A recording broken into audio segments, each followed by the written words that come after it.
All right. Well, you know what? Let's go ahead and get started. We have a number of folks already in. Thank you all for joining us today on today's webinar regarding a very important topic that has only grown in interest when we've done site visits across the country.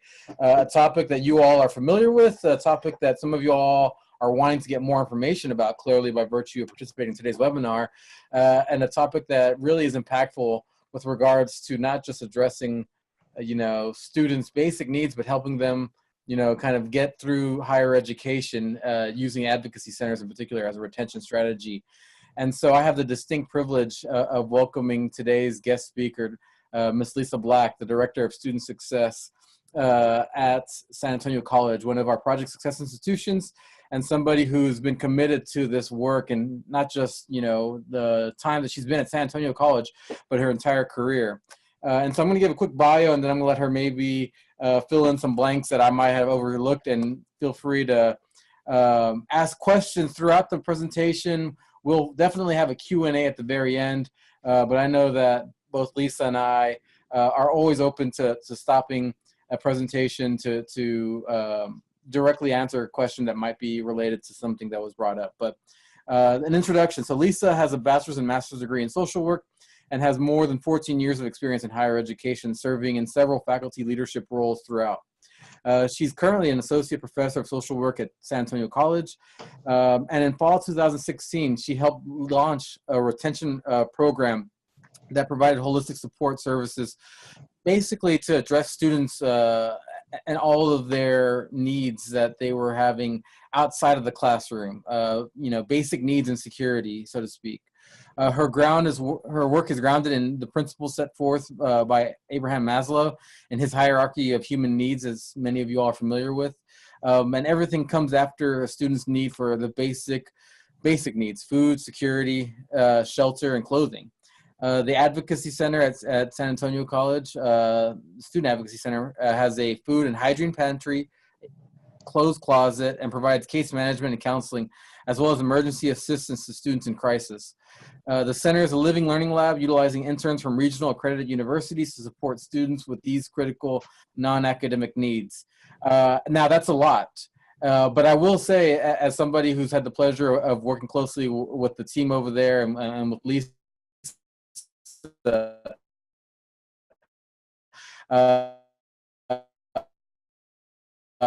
it took a while to get started off center. And if you are in the close proximity to San Antonio, I know that Lisa is more than happy to give you a tour if you're interested to see the space that they have. It's a really beautiful centralized resource center. But it wasn't always that. And the part of the reason that we wanted to have this conversation is because we wanted to have Lisa share the story, to share the start and kind of how challenging it was to start, but how necessary it was to start somewhere, and it snowballs from there with regards to getting services that can really address student needs. And so with that, I'll let Lisa, you take over. And again, thank you, Lisa, for being our distinguished guest. I'm happy to be here. I want to turn my camera for a second. I also have a crew of folks. Can you guys wave and make it over? Manny and I made an agreement before we started. There's nothing to add to my bio, nothing important. I really want this to be helpful to the folks that are considering being courageous and taking on this work. So I want to make it about your needs. So I'm going to go quickly through slides, but I have a crew here. So let's say, questions that you have in your head are about what's the student's perspective for somebody that's working as a student in the Advocacy Center, or who is it that manages the food pantry? Tell me about mental health and how that works. So if you want to do deep dives, I have folks here who can help. And I think it's important to hear different voices and different lenses, so that'll be available to you. I'm going to go quickly through these initial slides. I think it was a good recommendation that Manny made earlier. And it is the idea that we're kind of all in this space. I think there's a lot of national conversation that's been happening around basic needs and security. Certainly, Dr. Goldrick-Robb has led the charge on measuring and really trying to advocate for community college and university students to have what it is that they need. But I want to kind of share with you some of the pieces that we've used to kind of create a context And I think context is really important when you talk about shifting the narrative for colleges around how we explain student retention to ourselves. So Manny, that's really fast. Sorry about that. That's okay. I was trying to go backwards and I was going forwards. You took me seriously. So I just wanted to kind of ground this discussion in what we all know as this completion agenda that's been going on for some time in higher education. None of that stuff will be unfamiliar to you. And your institution may be different, your laws and your state movement may be different. My guess is it's probably not a lot different. These are all examples of things that have happened here in Texas and a lot of other states that are all aimed like a laser at trying to figure out, how do we get these students graduated? How do we increase educational attainment in our community and in our state so that we can create higher prosperity, especially for marginalized members of our community? What's interesting about all of this, when you think about the context of today's discussion, is that it's all aiming at the student in ways that we understand. So it's sort of like, if we have a problem, higher education employees, faculty, staff, we explained it to ourselves in ways that we understand, right? So we built monuments to developmental education, and now we're tearing all that down. We created all of these transfer, and now we're arguing what maybe 2 years is good enough, and we should help folks get to work so that they can take that longer pathway. Every single one of these are things that we've started and sort of changed our minds on. Yeah, faculty need PowerPoints. You need to be grounded in your classroom, but PowerPoints are boring. Don't do that. That's a terrible idea. What I love about Maslow and his work, and we certainly use him in every way, it's a very simple idea that people cannot function unless their basic needs are met, right? They can't take tests, they can't study. Food, shelter, and clothing come first, and everything else comes after. Maslow's also credited, along with Buddha, I think the Bible, and Mark Twain, if you look at Wikipedia, with the law of instrument, which means that you tell yourself the answer to a problem based on what you have. So if you have a hammer, that's your tool, everything looks like a nail. So what we're going to talk about today is really expanding that narrative and saying maybe it's not all about educational, they come to us not quite prepared for college. Maybe it's about other things. This is the profile for San Antonio College. I'm sure it looks not unlike the schools and the colleges that you're serving. We are a very diverse community here in San Antonio. The majority population of our students are Latino. We have 8% African American, 24% of our students are white, 3% Asian, and 3% other. There are other demographics. Primarily, we're a female student body. 62% of our students are underprepared. So when you think about the pressure of schools and to retain students and graduate them, we all say to ourselves, gosh, it's such a big challenge. You know, they come to us, they're not really ready for college. Again, explaining it to ourselves in educational terms. Let's keep moving, Manny, and I'll push through to this next piece. We've been working across all 5 colleges. We have a very tremendously talented board of trustees. We have an amazing new chancellor who's just taken over here at the Alamo colleges. And they've done a lot of work around advising and really groundbreaking work, honestly, about making things easier, the transition smoother. We have a pathways process now in place for our academic programs. We're doing all those things. So this is not unlike other work that we've done across our 5 colleges. We work together. So we work together to create this real picture of what does it look nationally. And as you may know, if you've been looking into it, a lot of this is emerging. A lot of folks are doing counts and they're trying to figure out the numbers, what's the need. Assessment seems to be a landscape that still remains to be figured out. But this is what we learned. So, basic needs insecurity means food, shelter, and clothing as defined, right? Hope Center is a great resource if you haven't looked at them.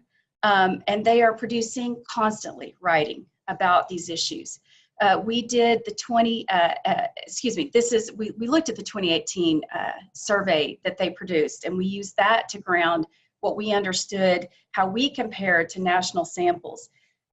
They found that basic needs insecurities disproportionately affected marginalized students. We all knew that anecdotally, and I think that's why we always report on the ethnic and racial breakdown of our students. But what they confirmed is, in real numbers, what does that look like in terms of the effect on poverty? So in looking at this landscape across the country, we tried to develop a plan for our district so that all 5 of our colleges are able to stand up these programs. We just happened to have done it along with Palo Alto College a little bit sooner, but everybody's going to come along. Let's go ahead and go to the next one, Manny. Thank you. So our board, our chancellor, our presidents, our entire leadership across all 5 colleges has really taken on this charge of economic and social mobility. It may seem obvious to you, but I think it is a different message for our community college system, and I think for many, to really make that deep and strong connection for people that it is impossible to feed yourself and take care of your family and have the stability of getting to work on time and reliable transportation and being able to pay for safe take care and pay for a home and be able to live in that home for more than a year without having to move multiple times without the income that's required to do that, right? So that's just sort of a breakdown, and it really helps to educate the public as you're standing up your programs, helping them make that connection to what does a community college education degree mean in terms of money. How does it change the atmosphere for a family? We are aiming at poverty. We want to change the life outcome. Our new mayor, Mayor Nuremberg, when he first took office, really sent out this survey that basically educated the community that you could almost predict your life outcome here in San Antonio based on your zip code. And it got a lot of people's attention. When people started realizing and making these deep connections to poverty, believe it or not, I didn't have to go and ask for help. Some help just called me. And that was incredible. Let's go to the next one. So a really good resource, and there's a reference list at the end for you, but NASPA produced an emergency aid report a couple of years ago that we found extremely helpful to help us kind of understand what is emergency support and aid on a national context. And then, what is it doing to help students? There's lots of research that shows that one barrier to a timely degree completion is money. The ability to cover expenses, and the assumption that some people make is that students overborrow because they're buying cars or they're buying cell phones, or I've heard lots of different ways that people have characterized that. What happens is that students' Pell Grant is not enough. It pays for the tuition, but it doesn't pay to live, and so students have to borrow in order to pay rent because they have that economic missed opportunity cost while they're in class. Unforeseen expenses, of course, are the things that derail. We've got emergency fund requests for tires. We have students who will come by our center and they say, I had enough gas to get to school today, but I don't have enough gas to get home. What is an emergency for a student who doesn't have money is very different than an emergency for somebody who has an income or a stable job or only works one job. It's a really different picture for them. Emergency aid includes one-time grants, loans, completion scholarships. Lots of different colleges are taking different approaches for us. We're really fortunate. We were able to join the Trellis family early. Thank you, Trellis. And they gave us this change, this ability to provide some funds. I will tell you, we're really careful how we use those funds. We try to leverage those dollars. I'll talk about that a little bit later. But you don't have to have $1 million, I think is my message. Please don't see this, this journey that you're considering as something that you have to, sell the farm to help students. We don't have a ton of money, but we're able to do a lot with it because we're smart about how we leverage it. In general, they're provided in amounts $1,500 or less. I will tell you that it's rare that we pay an emergency fund request that's above $500. It's really a rare occurrence. We had one, this was very early on. It might have even been before Trellis, where we had a student that had been living in his home without utilities for 3 years.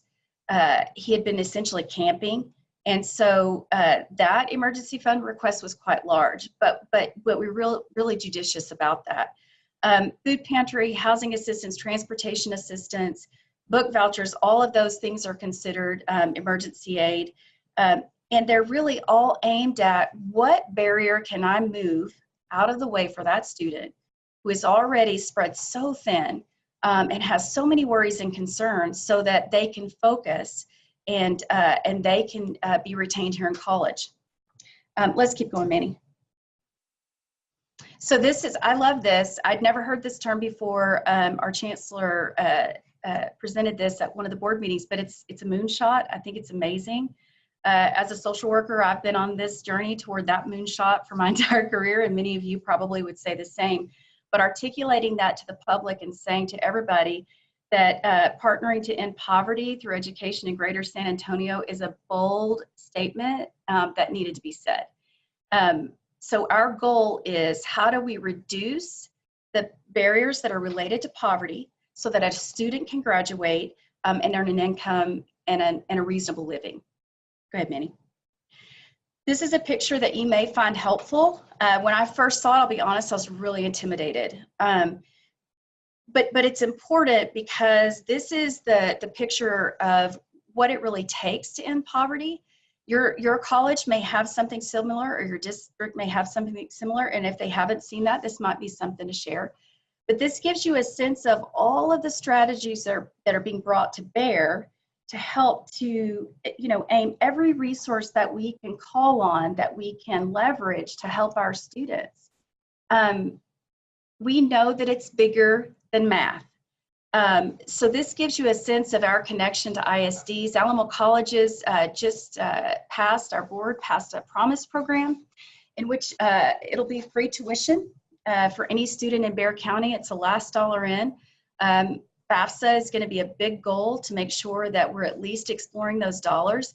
But we want to speak a language to students that says, you can afford this. You can come here.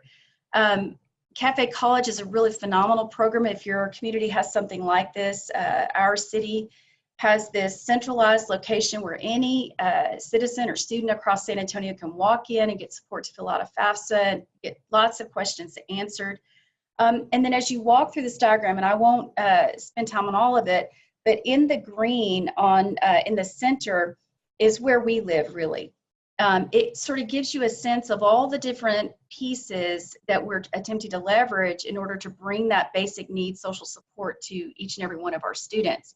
And the cool thing about having an advocacy center is it gives a target on your campus where those leverage partners and your students can exist in the same space. Thanks, Manny.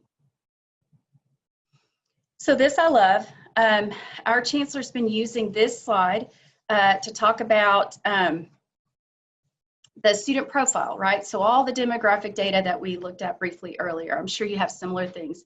Amarillo College, I love Amarillo. If they're out there, I hope I'm making them proud. They were such an important part of our journey and helping us understand that this is possible. If nothing else, I will tell you, we learned a lot from Amarillo, but they also just gave us such courage. I'll never ever not be appreciative of them.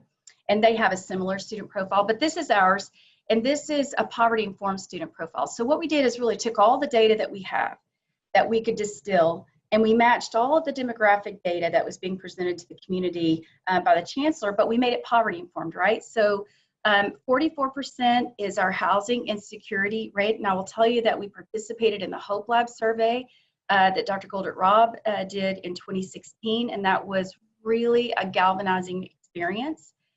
When I came to work at this college 15 years ago, I can remember the first conversation I had about poverty was with an administrator that I had tremendous respect for. I still do. Love this gentleman. And I was just at a meeting one day and I said, gosh, it seems like there's a lot of poverty on this campus. And I'll never forget him saying to me, Lisa, not everybody here is poor. And I thought, oh, okay. Maybe my social work radar skills are off, but of course they're not. But the student that was in the picture on the first profile is the same student. Poverty has such tremendous stigma and shame associated with it. that those students aren't going to present to you. There's no red flag, right?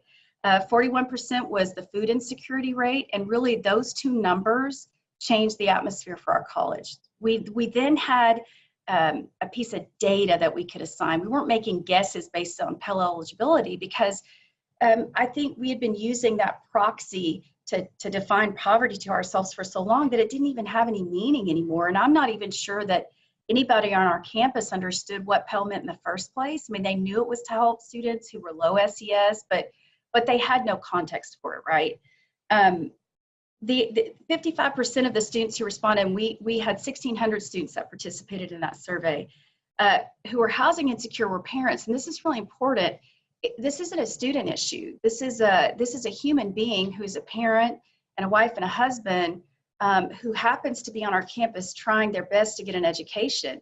But those identities, imagine being a parent and thinking, you know, gosh, you know, I know I'm this many days late and the landlord's been threatening me, and I could get home today and the doors could be locked. And yeah, okay, they'll let me back in, but I've already had to move twice, and my kid's already having trouble in school.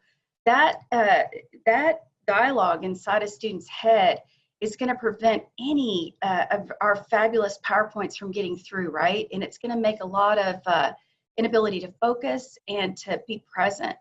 50% have been in foster care is a really important expanded idea.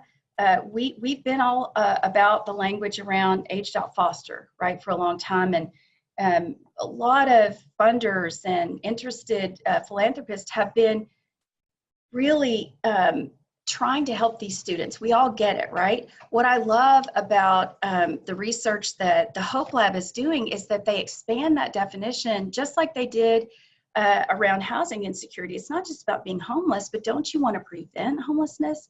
What are some things that could trigger us being aware that, wow, this is going to lead to homelessness? Let's target housing insecurity. I love that. And this foster definition is important because it sends us past that idea of just aged out. But what they found was anybody that had been placed in the foster system at some point in their life was at more risk. And the reality is that student has none of the benefits, right? They don't go past that 18-year-old marker. So wow, what an important thing to know about our students so that we can really program toward that. The rest of our data is on there. I won't belabor this slide because I want to get to the end where really Trellis recommended that the meat and potatoes were. I will say that we looked at financial aid data, but we looked at it in context of poverty. If you don't know what the poverty line is, it's really hard to be a good advocate. So poverty line 2018 for a family of four is 25.1. We ran that against our Pell data. We know that 36% of students across all 5 of our colleges, no matter where they go, are living below the poverty line. And the poverty line is very low. So it's not enough for these families to survive and be here effectively. You can keep going, Manny. So one of the recommendations that we made as a team was that, you know, it really needs to be case management as a best practice. And the reason is because some of the data really revealed what we already knew, but it's really nice to have it validated. And that is that there are resources. You look at that map for Alamo Promise, right? It's intimidating. Imagine somebody who needs help trying to take on those bureaucracies. So case management is a lovely best practice for the work we're doing here because it's used in really complex bureaucratic systems. And the purpose of it is to make sure that the person that needs the help gets the help. So you have case managers in healthcare, you have case managers in education. That purpose is to make sure that, yes, SNAP benefits are available, food stamps for the old people like me, right? But when we looked at our data, only 23% of the students who qualified for food benefits were actually receiving it. And so if you've ever tried to do that application for yourself, you know this already, but if you haven't tried it, I encourage you to do it. It's incredibly complex. And our students will fill it out. In fact, I had a student approach me at a strategic planning event 2 days ago, and he was quite proud. He said, you know, I received SNAP benefits. And I said, that's fantastic. How much are you getting a month? And he said, $15. and I'm just, $15 isn't enough to help. But what we've noticed is that when we go in, even if the students already applied and we help them with that application, we can get that up, right? So we've seen students go from $17 to $40, or, you know, $32 a month to $80.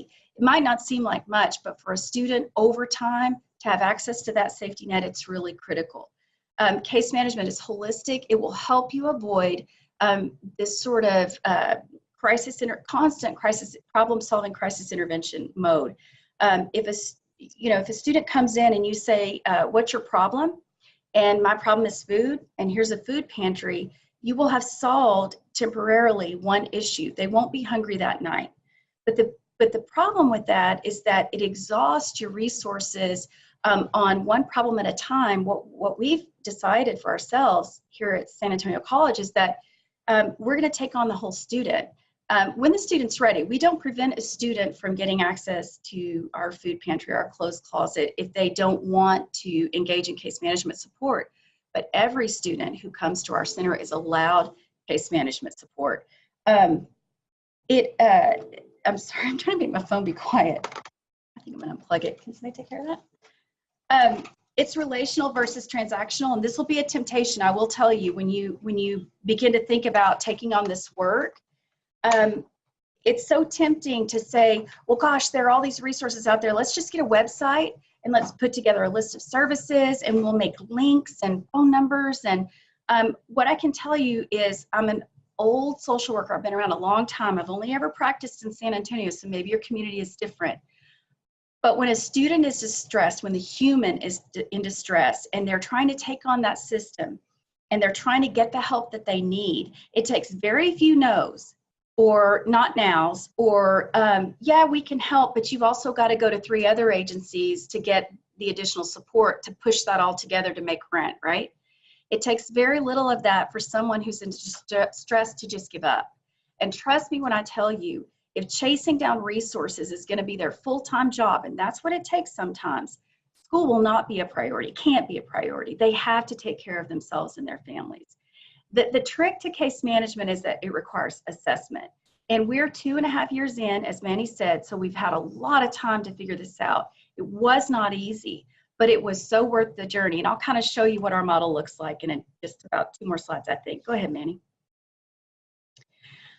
So what I would encourage, if you've not started yet, is to get a lot of buy-in. What that means is that, I think the ratio for church, I can't remember, but I think it's 90-10. And most organizations will tell you that you need a few people that are willing to really do the work. So you've got to have a small crew who's willing to crawl in the back of a truck and unload food and do the heavy lifting of making sure that your lobby is as beautiful as it can be. I can tell you that we scrubbed floors, we scrubbed walls.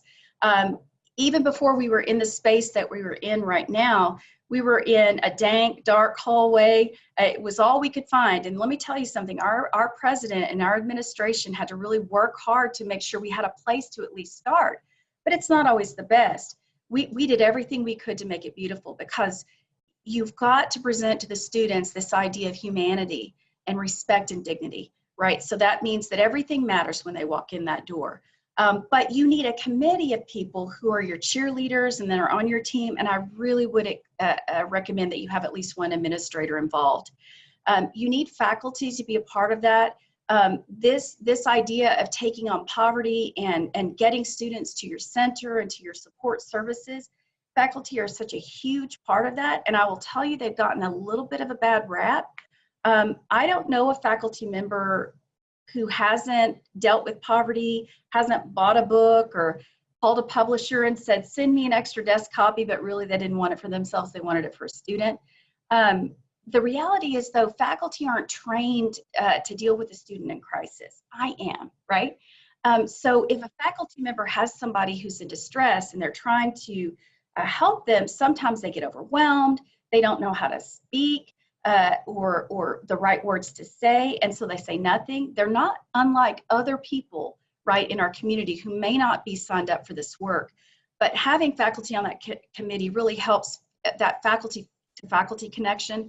I will tell you, I was a faculty member, am a faculty member when this work started. Tiffany Cox Hernandez at the time was a chair of a department, and we really together did some exploring, went to Amarillo and looked at what they were doing. But they don't have to be a part of that core team, but you need their voice at the table. And they have more access to the student than you'll ever have. So you want them on board. You've got to anchor what you're doing to retention, and not because you have to. I think in the beginning, we sort of thought of it in that way. Wow, we have to measure this in a way that the state cares about, and the metrics for what we call KPIs, key performance indicators. But the reality is that retention is what the student wants. And when you shift that in your brain, it really did settle me into a dogged protection of what it means to be here. And I don't care if you're a therapist or if you're a social worker. It doesn't matter what we do here in the center. Every single thing that we do is aimed at retaining that student, because retention has to happen before graduation can occur. But training your team, training your colleagues, making sure that everybody understands that this may look like mushy work, right? It's that soft stuff that people think social workers are bleeding hearts. I am not a bleeding heart. I am a bulldog, or a pit bull maybe, I don't know. But the reality is I am 100% laser focused on keeping that student in school. So it may seem mushy, but we are relentless in our pursuit of the student. Aim to reclaim the narrative is something, it may not make sense to you. It's what I tell myself, and that is this. That idea of the law of instrument, we tell ourselves why our students are not performing. Not every person on your campus, but some people on your campus, you may have heard conversations, well, they're not motivated, or you may have heard this classic, now it's just not the time for you for college. Those sorts of things used to just set me into the stratosphere. But the reality is that they're just repeating a narrative that they've heard. You've got to be a broken record, and you have to repeat the new narrative, the real understanding, which we're all gaining at the same time. Isn't this exciting? That maybe it's bigger than that. It's not about motivation. If you really look at Maslow, his theories were grounded in motivation. He was interested in what motivated people. What's interesting is what motivates people is to live, right? And you have to have food, shelter, and clothing to live. I will say one last thing on this slide, and I think this is important. Do not wait to get started. We started with spit and duct tape. And I am not kidding when I tell you we didn't have a budget. Our deans graciously carved out small amounts of their budgets. There was no plan in place. We came to our administration in July and said, we really think we have this window, this opportunity to do this thing. And this is, our college is just a place where that kind of creativity and innovation can happen.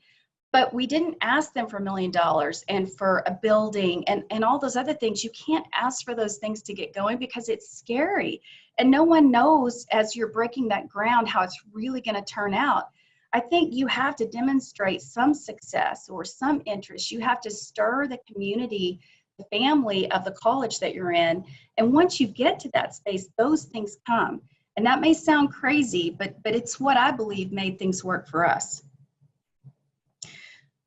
This is just an example of our strategic objective. This is what we presented to our college executive team. If this is helpful to you, great. If it isn't, you may have your own thoughts about how to sort of qualify this work. But we were about retention. We wanted to increase student engagement and active learning. Our center is a living learning lab. I'll talk about that in a second. And we wanted to expand awareness and perception of the impact of poverty. You will not change people's minds about how to be in the classroom or how to interact with students with rules and laws. What I find changes people's idea about poverty is creating awareness and retelling that narrative. So this is our mission and vision. We've written this thing about, 10 times. And we keep trying to push ourselves to say words that don't feel like boxy, bland cornflakes with no milk in it words. I want to be expansive about this work. So if that helps you and you can be expansive along with us, and if you get a better mission and vision that you could share with us, we'd love to see it. But really, we're trying to capture the emotion of this work because life and death is emotional. And we want to be clear about that.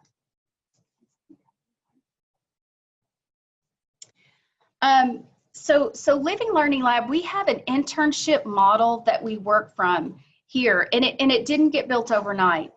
When we started, it was myself and 4 graduate students who came to intern here at our college. And so it went from that in the fall of 2016, and in the fall of 2018, we had a total of 17 interns. 11 were social work bachelor level students, master level students, and we've expanded into counseling so that we have counseling interns here too. Interns are an incredible engine that allows you to go to scale. And we're, to my awareness of a college of our size, taking on the model that we've taken on. I don't know anybody that's at scale. Maybe you're here on the webcam and you can call me. I hope you will.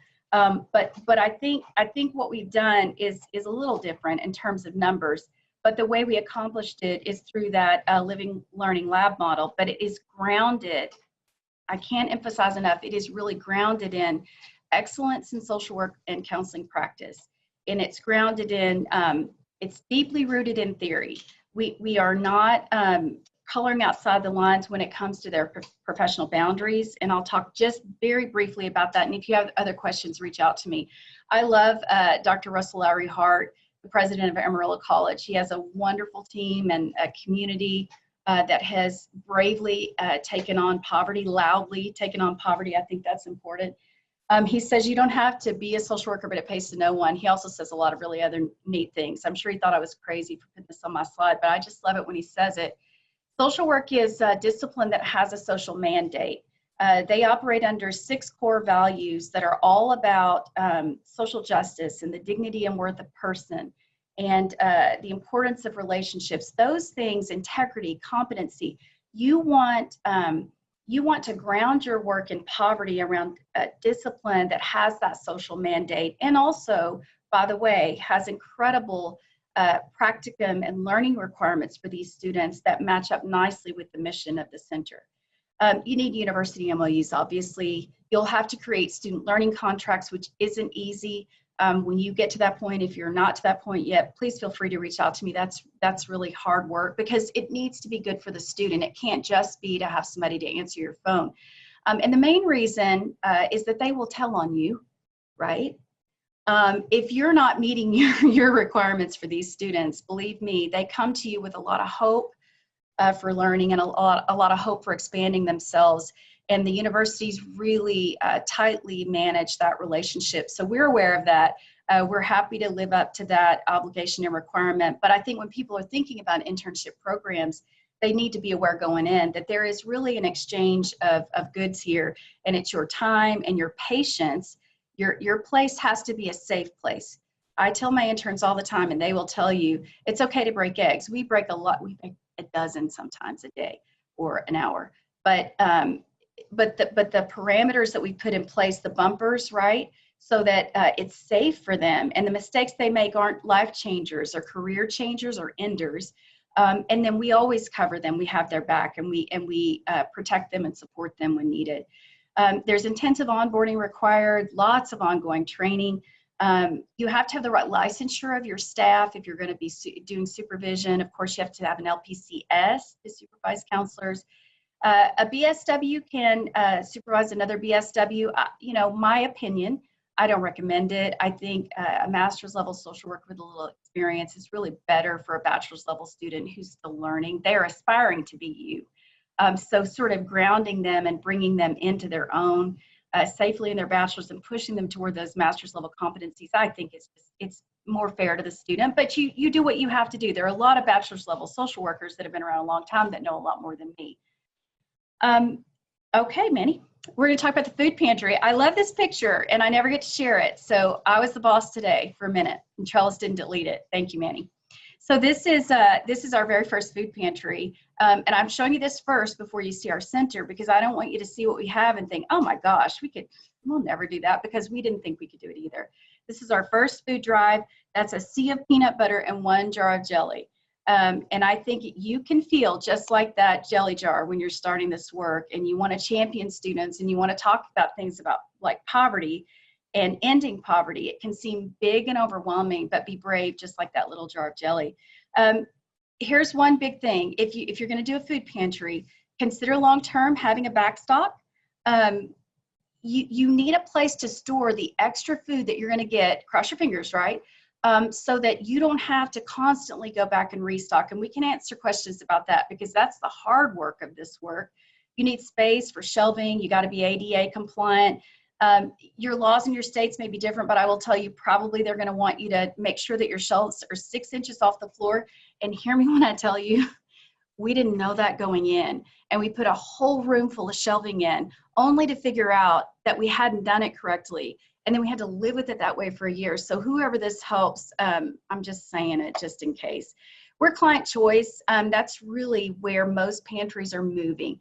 And that is that if a student comes to shop in our pantry, first of all, we don't call it a pantry. What you call it matters. We call it the store. When they come to shop at our store, they get a basket and they pick the food.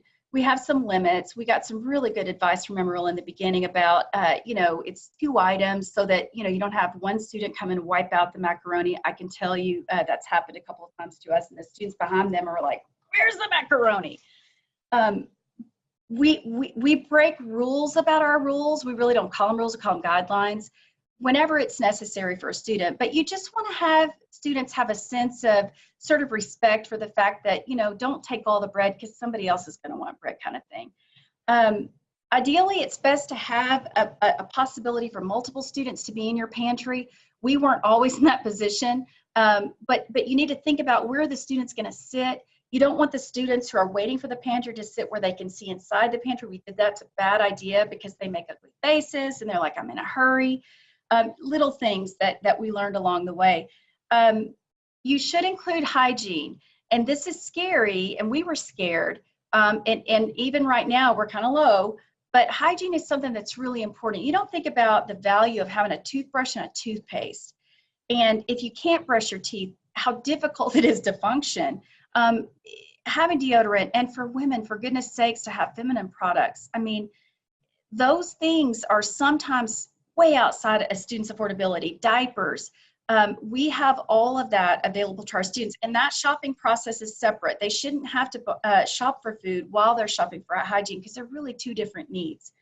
And you can put clothes in your pantry. We did in the beginning. We didn't have space, but we have it separated now, and it really helps because students who are shopping for clothes are at a different level of emergency than students who are shopping for food. Keep me going, Manny, okay?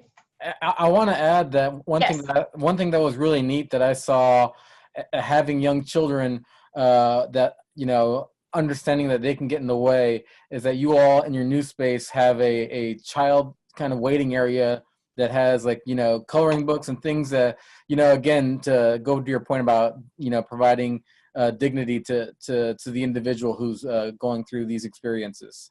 Thank you for saying that. I should have mentioned it. And it didn't cost a lot. Most of the furniture that we bought for that space and even our private therapy spaces, we got at IKEA, not even kidding. But yeah, and listen, when people who are food insecure bring children to shop, sometimes the children are food insecure. And so we've had situations where children are misbehaving and being really loud in the hallway. And we've really had to train ourselves to be aware that sometimes when kids are acting up, it's because they're hungry. And we had a situation with a sibling group that were being really disruptive in our hallway. It would have been easy to walk out and say, you need to take your children outside. I asked mom, always ask the parent, don't approach the child first because you'll create a whole nother drama. But I asked mom, can they have an S-N-A-C-K, spell it if they're little? Mom said yes. And when we gave a snack to the children, they were shaking. And they settled right down. So it was such a lesson to us about how hard it is. Thank you, Manny, for bringing up children. So this is our center now, you guys. We're so super proud of it. We're so thankful to be here. It was very hard for our administration to find a place. If you're watching this from a college campus right now, I do not have to tell you that space is premium, especially if you're an old school like us and you've been around a while. We are constantly trying to figure out how to fit things, but we are so lucky to have this space. It's important that if you are going to do this work, right, poverty intervention, mental health, all these things in one area, you have to monitor your intake in your lobby. It's really dangerous for you to take on this work and not have somebody out there with eyes on your lobby at all times, because you're inviting students who are in distress in. You got to think about confidentiality and privacy. When we started, we didn't have a lobby and an intake separate. They were all together. And believe me, we were constantly struggling with how do we serve students and greet them and be warm, but at least, you know, still protect their privacy. No one wants to lose their license. We worked those kinks out, and you can too. But now we have the real blessing of being here. You have to establish an aspirational ambiance. That's trellises. That's beautiful, you guys. And really that means that you want students to walk in and everything to be beautiful. Your stuff needs to be stocked. Everything needs to be in order. My folks can tell you I drive them nuts. I came in today and I'm like, why is that table there? Let's get that out of here. Let's put our chairs back where they go, because those little details really count. It's not about you. It doesn't matter if you feel comfortable with your own living room clutter. It's about the student. And when they walk in saying, wow, this place is beautiful, right? You want to train, and we are not there. We're still working on it. We use, I think we have 16 now student advocates is what we call them, work study, students who work with us here. And it's really hard because this is new to them, and they're so excited to help. And sometimes you're so busy, it's hard to sort of create a space for that to happen. We have a training program that we developed inside Canvas. It's not perfect, but it's sending us in the right direction in terms of supplemental support along the way. It's ideal, again, if you can separate intake from lobby. Not always possible. We didn't start that way, but it's really ideal. Hey, Lisa, we had a question that we skipped over that from somebody in the audience who says, asks, you know, what is the recommendation for communicating to students that hygiene products are available? Understanding that, you know, sometimes it's a sensitive, you know, topic.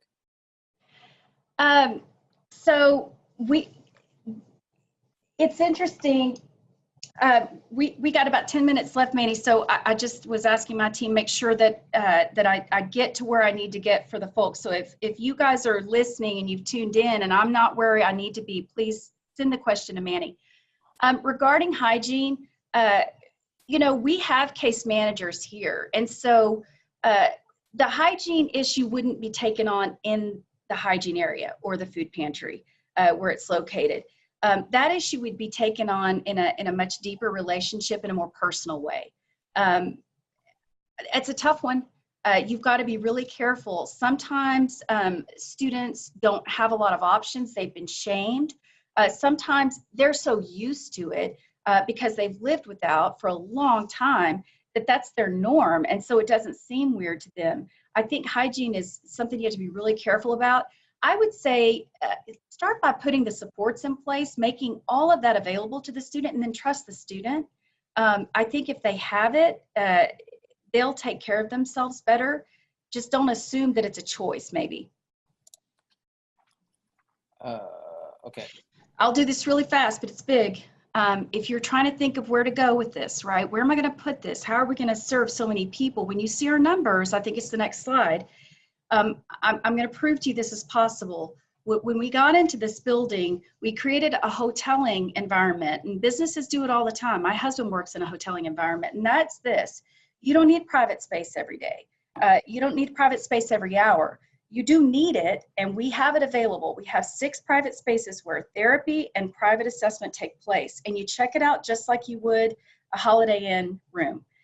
You do your work with the student, and then you release that room to the next person that needs it, and you go back to your cubicle where other work happens. We have therapists here, and they're incredible, but I don't just need them to do therapy. There's a lot of operational needs that are required to get this mission accomplished, and so everyone being in a cube space together where we can collaborate, I can go in and charge them with new work to be done, and yet you have the private space set aside. And here's the other thing about hoteling that's important for the student.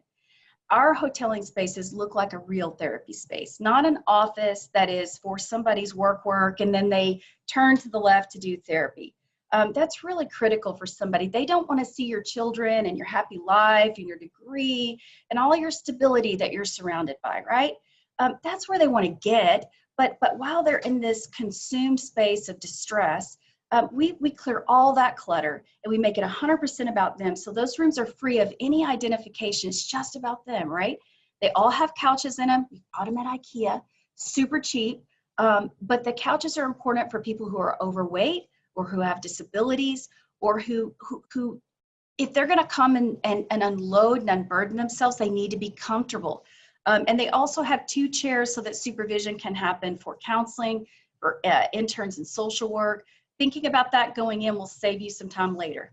Thanks. Are we almost there, Manny? Yeah, and don't feel rushed. I mean, we can go a little bit over. Are you sure? Okay. Yeah. Okay. So we collect a full range of data. It's all grounded in Banner IDs. I'm not sure what system everybody is on out there, but Banner is what we use. And the Banner ID is critical because that ties them to that academic record, and that is where you're going to be able to record your retention success, right? You're going to be able to look at what are the long-term outcomes for that student. We collect risk markers, things like income. We ask the student, I want small ranges of income. We have our income broken down like at $0 to $1,250, $1,249. I failed math in college, just so you know. I'm a social worker. I think you get it, right? So we self-report that data so that we're collecting that on our end. It doesn't mean that we're not going to look at FAFSA data, so we have a bigger picture of poverty grounded in income verified, but we also want self-report data, and we want it in smaller chunks. We ask about children, number of hours that they work a week. What we learned from the Hope Lab survey is that our students who are housing and food insecure are working an average of 27 hours a week. That's a lot. Ever placed in foster care, veteran status, all that sort of thing. I will tell you, it will take you a while to get good at your intake form. It's taken us 2.5 years and an army of interns and other faculty and professionals who've looked over our shoulders and said, I remember one semester, this is probably the 3rd semester, and you guys didn't put the date on here. And we thought, good grief. So don't take this lightly. It's really important that you get it to a place where it's really collecting what you want to know. We can go to the next one, Manny. So this is just a picture of the flow of how a student comes to our center and how it is that we're able to both assess a student and serve them at varying levels of our programming. And that's super important when you go to scale, because you are not going to be able to fit everybody through the front door at the same time. Our first day back by 2 p.m., how many students had come in to fill out paperwork? 140, wasn't it? So yeah, so 140 students by roughly 2 p.m. on our first day back had been through our lobby to fill out paperwork. And the only reason we know the count so well is because we made that many copies and we had that many copies come back, right? So thinking about, wow, when I go to scale, right, when I get bigger, how can I diffuse some of that? It's one of the reasons that we started our grab and go. We discovered that some students were burning a visit to our food pantry because they were hungry that day. And it was super easy to separate that once we were in an accommodating space so that students could dip in, they could put in that Banner ID, get a snack, and then exit the program. And it kept the penetration, it took it down, right? That level of students that needed to go through your whole building and your whole space and interacting with all of your staff. So at this student self-assessment, it's fully self-report. We ask about 9 different areas of functioning, and it's super simple. It's a 1 to 5 Likert scale. It has icons, emojis that go with it. So if a student can't, if they're in such distress that articulating their distress is really difficult, they can connect with those faces. Sort of like the pain chart when you go to a doctor, but not 25, it's only 5. It helps us do a quick filter for that student. So if that student needs emergency assistance, you are not going to do a biopsychosocial assessment because they are not thinking about that. They're thinking about their eviction notice. And so you'll see to the left that if a student scores themselves as in distress, a 5, we send that student directly to the resources that they need in that moment. And we have to clear that deck before we can come back to that holistic assessment. The same goes on the right side. If the student has a mental health crisis, it's not time to talk about, well, tell me about your major here and tell me about, what are your aspirations and goals. We have to deal with the depression or the anxiety or the stalking or the fear of a boyfriend coming and hurting them. Those things have to be cleared before we can do that. If a student, what's really cool about our scale is that it has a break point where the student says, that they need help, then that student goes straight to a biopsychosocial assessment. If we can, and I can tell you on the day that 140 students were through our door by 2 p.m., we could not, but when we can, we like to assess that day. There's something about helping people when they feel that urgency that's really important. I don't need to tell you this if you're in the business as a practitioner. You want to take advantage of whatever mobilized them, whatever what was that camel that broke, straw that broke the camel's back, whatever got them to you, you want to take advantage, but you can't always do that. So we have a system of scheduling the student for the biocycle. If it is a mental health emergency, then that's conducted by one of my LPC interns. If it is anything social services related, then that's done by one of the social work interns. And even that shifts depending on manpower. We've done lots of accommodating to make sure that we're serving the number of students that we see here. Once they do that assessment, then they're referred to case management, right? It flows right down, or for counseling. But I will tell you something, sometimes students don't know what to call the stuff that we do for a living. We have plenty of students who have come in and said they need to see a counselor. And it's, yeah, they're distressed because they're being evicted and they're, terrified of a boyfriend or not sure where to go and lay their head that night. Well, to them, they say counselor, but what they're really looking for is a case manager. So we try and help filter some of that. We're not preventing them from getting to a counselor, but we want to make sure that we put them in the space where they need to get the right help. And then the cross-disciplinary referrals go back and forth. We have staffing consistently. When I first got started, it landed on a Wednesday, and we've just never moved it. We've had to make some changes.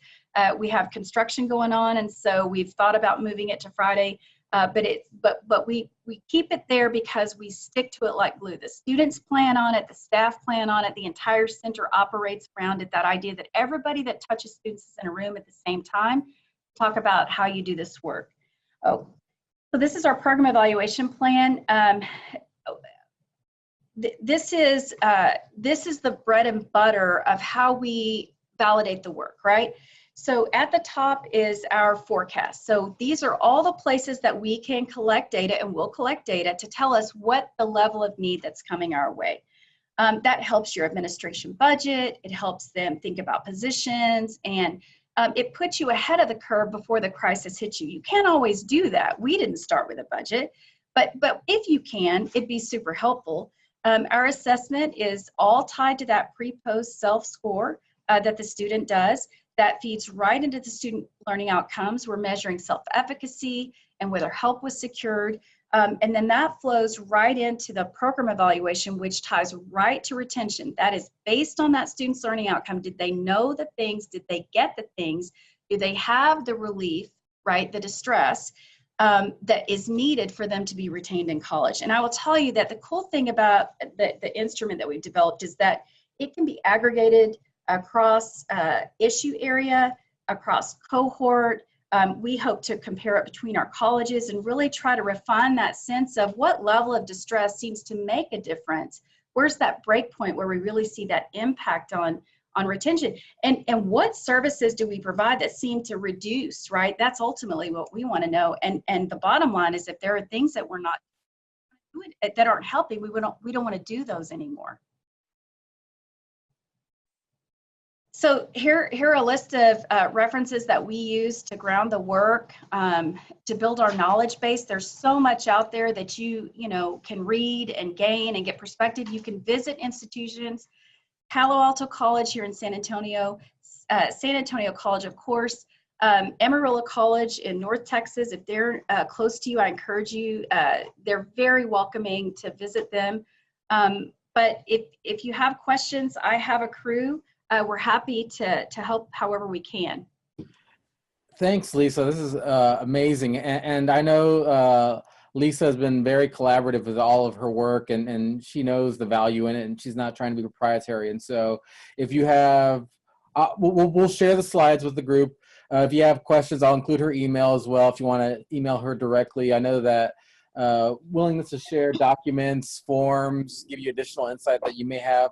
I'll ask a couple of questions just so I know we're up against time, but Sure. allow for other people to ask questions if they want to ask themselves. But one question in particular that I know has been brought up in conversation is around kind of like, how do you even start a food pantry? And food pantry kind of being one of the easier, so to speak, and I say easy, understanding that it's still a challenge service to launch. But how do you go about, brokering a partnership with a local food bank, or what does that look like in terms of operations? So I will tell you, and I've got my food pantry expert here, so if you have detailed questions, but I will tell you that don't tell yourself that you have to have an MOU with your local food bank to start a food pantry, because you really don't. A food pantry comes from the will of the people who are living amongst the students who are there. Our colleges all look really different. Some of us have MOUs with the food bank, and some of us have a bunch of really dogged faculty members who found a closet and started. I think there are lots of rules with food pantries. You'll learn them. If you do get an MOU, they'll teach you what they want from you, and they'll teach you the right processes. I mean, we don't want to hurt anybody, so we're careful. Don't get that wrong. But starting a food pantry is just finding a space, finding a partnership or a relationship within your college, somebody who wants to take on that work. One of our sister colleges had a group of nutrition faculty, which is interesting, right? Who really wanted to be a part of creating the food pantry. It made sense for their discipline. And so just look for those partners, people who are willing to go the extra mile. Look for your students, your student clubs and organizations. I will tell you, don't rely on them entirely, and that's not a negative comment. It just means that they're busy. And when you're working with people who are food insecure, please be careful. You can't say we're gonna have food here for you, but this week we have finals, so we can't. So those students are going to need support from advisors or from departments who can supplement and can come on board when they can't. Thank you. One more question. You kind of touched on this earlier, and I know that you and I have had talked about this, but emergency aid and leveraging emergency aid dollars. Kind of share some of the things that you've learned through your own experiences about how to stretch those dollars to be as effective and efficient as possible. So, Pamela, do you want to answer that question? Can I kick it to my crew? Yeah, you can kick it to whoever. Hello, Pamela. We have our interns. They work with the local resources in the community to find resources the resources that are available. So we really just had one the other day who had a $650 CPS bill, and our intern was able to leverage $400 of that. So we used trellis funds to pay the $250.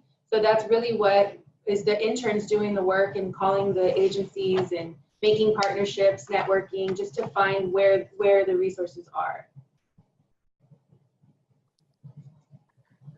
Thank you. Yes, and so basically, what we're finding is that there's an opportunity to at least partner and try to meet the a compromise, so to speak, and so that you're not paying a larger balance and you can pay a smaller balance and allow those funds to be utilized as long as possible in other situations. So Becca is one of our social work interns. Wait, Becca. So you can speak to how hard that is, right? Yeah. So before any emergency fund is given out, we have to call at least 3 agencies in the community to see if they have any funds that they can give towards that crisis. And in your experiences, they're usually at least willing to explore internally if they have resources as well to support.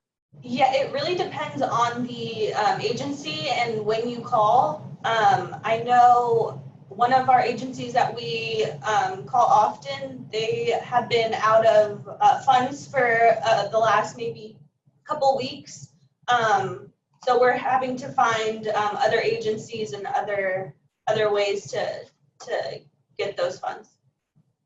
But we do notice that when we're able to pay part of it, they're more willing to help us when we tell them we'll pay half if you pay half. And then I'll ask one last question, and then open it up to anybody else, or we can wrap up. But I know housing is a issue in the San Antonio community, and housing is a growing concern across the country. What are those challenges that you're seeing with addressing kind of housing insecurity on your campuses, and what do you do in kind of emergency situations, and even thinking about kind of long-term solutions, understanding that, this may not be something that you're able to do just yet, but hopefully, more moving towards in the future? So I'll take that one. Poke my mug in here so it doesn't seem weird. But we've done a number of things, and some of them are not great solutions, but they're temporary fixes. So when we finished the Hope Lab survey, we realized 11% of the students who responded to that survey were homeless. That's huge. We were already experiencing students who were homeless coming in person, or just we were barely getting going. One of the policy changes that our college made was to allow students who were homeless to stay in their cars if they wanted to near our police department. The police don't judge that and say, what do you mean you're encouraging students to sleep in cars? Our students were sleeping in their car in Walmart parking lot. And the one student that really galvanized us was a student who was staying in a Walmart parking lot, and the handle on his door didn't work. So we were terrified every night that someone was going to yank his car door open and hurt him. So that policy was critical, so that campus police didn't feel pressure to figure out who's in what car, and flashlight, and, you need to move your car. That thing is so scary for somebody who's already under such tremendous stress. And staying on our campus near our police provided a lot of protections. They could have some peace. Now, of course, you don't want your students in your car. We never make that as a recommendation, but we accommodate that if the student chooses not to go into a shelter. Of course, there are shelters in your city just like ours, but I'm sure you're challenged just like we are. We've had so many students who say, if I go take a shower, then somebody's going to steal my books, and they do. So it's really challenging, because going into a shelter is the most terrifying thing sometimes people can imagine. And of course, when you have children, it's even scarier. One of our sister colleges just created a relationship with Saha. This is something that a lot of colleges have done, where you sort of have housing vouchers that you broker for your students, so you can maybe reduce the wait time when they're on public housing lists. You have to be creative. That map for Alamo promised that said all of these different places are important. The housing map would look the same. It's just as complex, because you're going to need to throw a lot of different pieces at it. But I will tell you this.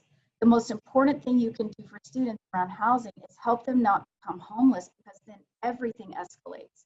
If you can find a way to stabilize them, and stabilizing means managing and holistically assessing their needs, looking at food, looking at medical, looking at childcare, making sure that they're not moving 8 times in a year. Those sorts of things can prevent the big problem, which is once they become homeless, it's very, very tough to climb out. Thank you for that, and thank you for all the answers, all of you, for all of your input and sharing your expertise. This has been really exciting and interesting, and clearly we're all committed to addressing these issues on our college campuses, and we appreciate that you've helped not just us at Trellis, but a number of our project success institutions get a better understanding of what can be done, and understanding that you don't let perfect be the enemy of doing good work, and that you got to get started somewhere. And so thank you for being an expert. We will share your contact information, and so please don't be alarmed if you get a dozen or so emails all of a sudden asking for slides or additional help. Sorry if we're flooding your inbox, but I know it's greatly appreciated. That's okay. People help us. And I think that's one thing that I appreciated about my experience with Amarillo and with other colleges that I've talked to. I think it's, sometimes folks feel like, well, if I have the answer, that cure something, I'm going to patent the cure. There's no answer to poverty. There's a lot of brains coming around to develop good solutions, but those solutions can be improved. We want to learn from other people. So one of the things that we're planning, and my team is just starting to get to work on, is we're hoping to do a practitioners conference maybe this summer. Nothing fancy or big. We just want to bring folks in and let them experience this work and see our work studies like Chris and Ruby over there. I'm not going to let them get off the hook, and meet Marco, our counselor, who works diligently to provide mental health support services. We want you to have a hands-on experience, because this isn't really that complicated, but it can be tough to imagine how it could look at your institution. I think putting your hands on it, seeing how we want our work studies to train other people's work studies. It's best coming from a student. They know what it feels like, and student to student, I don't know, it's just such a powerful thing. So hopefully, if they are filling up our inbox, we'll have some stuff to really help them, because we want this work to be good, not just to be done, but to be done well. All right. Well, again, thank you very much to everybody who participated. This will be recorded and share, and please feel free to share with your colleagues. And thank you, Lisa, and your team for all that you're doing. Of course, we're happy to do it. Good luck, guys. Don't be scared. You can't be a chicken if you want to take this on, right? Got to be brave. That's right. And thank you for that. All right. Oh, we'll be in touch, and have a good rest of your day. Take care.